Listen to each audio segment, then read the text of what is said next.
हर दिन हमारे देश में पता है कितने ज्यादा दुष्कर्म होते हैं? 86। हर घंटे लगभग 3 से 5 लड़कियों के साथ हमारे देश में दुष्कर्म होता है, और वो भी वो दुष्कर्म हैं जो रिपोर्ट होते हैं। ये सिर्फ उनका डेटा है। जरा सोच के देखो, ऐसे न जाने कितने सारे दुष्कर्म के केसेस होंगे जो कि कभी रिपोर्ट ही नहीं होते, या तो डर के कारण या फिर इज्जत के कारण। हर घंटे न जाने कितने लोगों के घरों की खुशियां उजड़ती होंगी। किस वजह से? सिर्फ और सिर्फ एक ही वजह से, जो कि है हवस।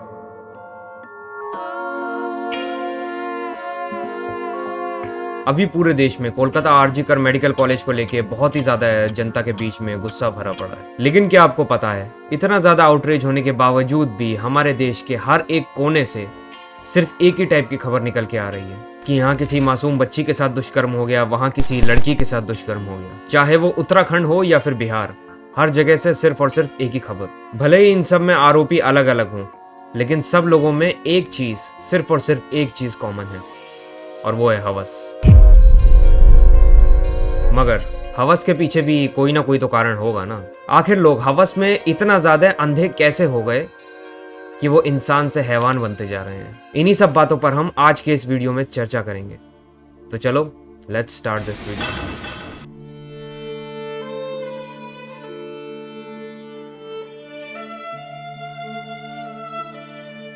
दरअसल इन घटनाओं के पीछे सबसे बड़ा रोल एक ऐसी इंडस्ट्री निभाती है जिसकी वैल्यूएशन 2024 में ही 706.2 बिलियन डॉलर्स होने वाली है। जी हाँ, एक ऐसी इंडस्ट्री जिसने की दुनिया को धीरे धीरे ही सही लेकिन अपनी चपेट में ले लिया। जिस इंडस्ट्री में आए काफी सारे लोगों की बहुत ही रहस्यमय तरीके से मौत हो जाती है। आखिर वो इंडस्ट्री है कौन सी? दरअसल ये इंडस्ट्री है अडल्ट एंटरटेनमेंट इंडस्ट्री, जिसे आसान भाषा में पोर्न इंडस्ट्री भी कह सकते हैं। वेबरूट की एक रिपोर्ट के अनुसार हर सेकंड, जी हाँ, मैं हर एक सेकंड की बात कर रहा हूँ, हर सेकंड पूरी दुनिया में 28,258 के करीब लोग पोर्न देखते हैं। और ये एक ऐसी बीमारी है जो कि सालों साल धीरे धीरे ही सही लेकिन हमारी सोसाइटी को एक दीमक की तरह खाती जा रही है। 25 अप्रैल 2024 मध्य प्रदेश के एक रेवा डिस्ट्रिक्ट के पुलिस स्टेशन में सुबह एक फोन आता है। कंट्रोल रूम में जब उन्होंने फोन उठाया तो उन्हें पता चला कि वहां पे एक 9 साल की बच्ची की डेड बॉडी मिली है, और शायद उसे सांप ने काटा है। पुलिस तुरंत मौके पर पहुंचती है। पहुंचते ही घर वालों से पूछताछ करती है। शुरुआत में तो घर वाले यही बताते हैं कि जो मौत हुई है वो सिर्फ और सिर्फ सांप के काटने से हुई है। लेकिन जैसे जैसे इन्वेस्टिगेशन आगे बढ़ती है, पता चलता है कि उस बच्ची की मौत एक सांप के काटने से नहीं बल्कि एक दुष्कर्म के कारण हुई है, और उसी दुष्कर्म को करने के बाद उसे मौत के घाट उतार दिया गया है। अब 9 साल की बच्ची के साथ भला उसी के घर में कौन दुष्कर्म करेगा? और जब दुष्कर्म हो भी गया तो घर वाले इसको सांप का एंगल क्यों दे रहे थे?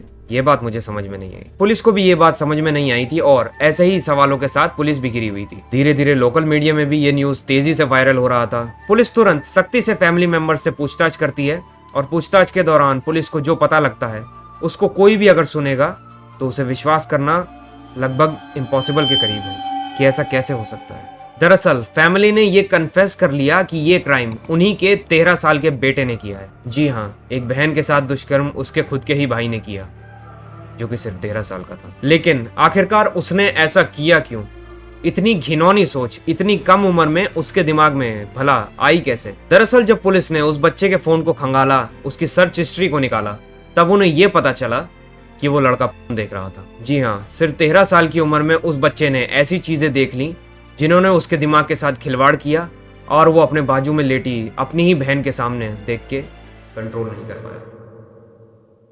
लेकिन सबसे ज्यादा खराब सुन के तो ये लगा कि इस लड़के की माँ और 2 बड़ी बहनें इसको बचाने के लिए हर संभव प्रयास कर रही थी। यहां तक कि जब बच्ची ने घर वालों को बताने की धमकी दी तो वो लड़का डर गया और उसने उसके गले को घोंटना चाहा।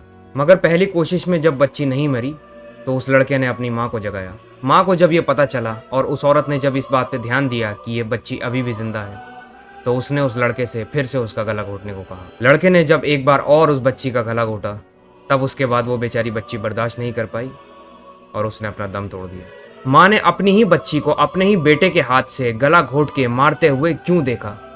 क्या आप जानते हो? ताकि इनके घर के इकलौते बेटे की तरफ एक भी आंच ना आए। यही नहीं, जब उस लड़के की 2 बड़ी बहनों को भी इस बारे में पता चला तो उन्होंने भी इस चीज में उनका साथ दिया और इन्वेस्टिगेशन को डाइवर्ट करने का कोशिश किया। कोलकाता वाले केस में भी जो पकड़ा गया संजय रॉय है, उसके फोन में भी पुलिस को कुछ पोर्नोग्राफिक कंटेंट मिले, और उसके किए गए कांड से ये भी साफ समझ आता है कि पोर्न ने उसके दिमाग के साथ कितना छेड़छाड़ किया है। अब ये समझते हैं कि पॉर्न एडिक्ट्स कैसे रियलिटी में और पॉर्न में डिफरेंशिएट ही करना भूल जाते हैं।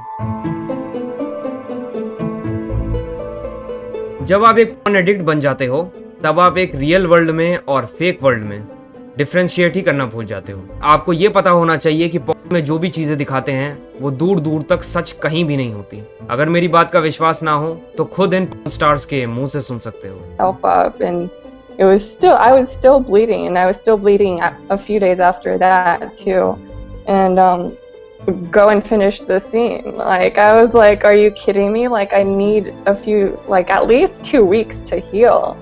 So that's when I realized, they don't give a shit about us performers. They do not see us as human beings, which is absolutely ridiculous.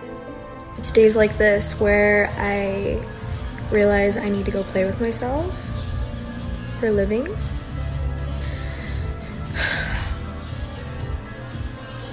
I just ate.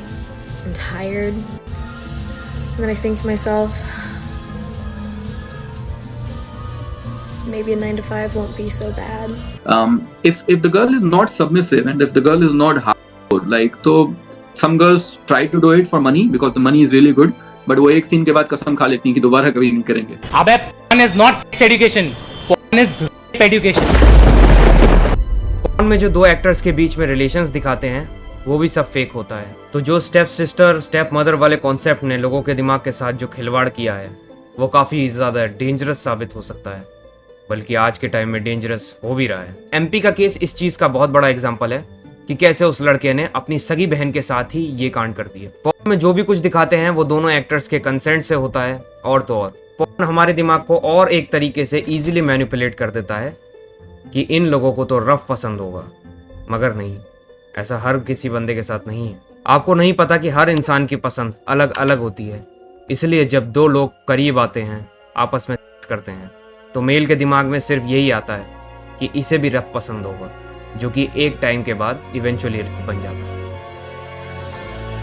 इसलिए porn और reality में फर्क करना समझो, और किसी के साथ भी बिना किसी उसके कंसेंट के संबंध बनाना वो भी एक रेप की कैटेगरी में ही आता है।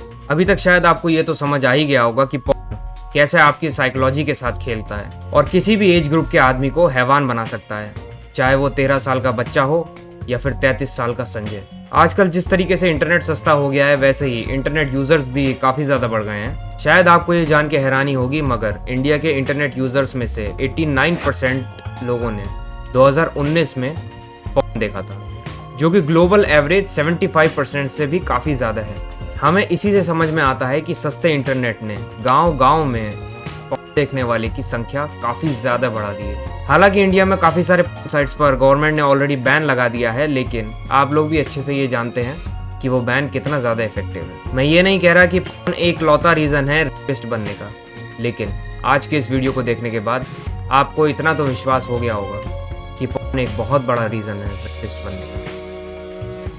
आई hope you like my video and my perspective of seeing things. अगर वीडियो अच्छी लगी है तो please do subscribe to this channel. साथ ही साथ you can follow me on my Instagram, क्योंकि इसी से रिलेटेड कंटेंट मैं वहाँ पे भी पब्लिश करता हूँ। मिलूंगा आपसे नेक्स्ट वीडियो में, तब तक के लिए आपका अपना एब्सोल्यूट पीस आउट।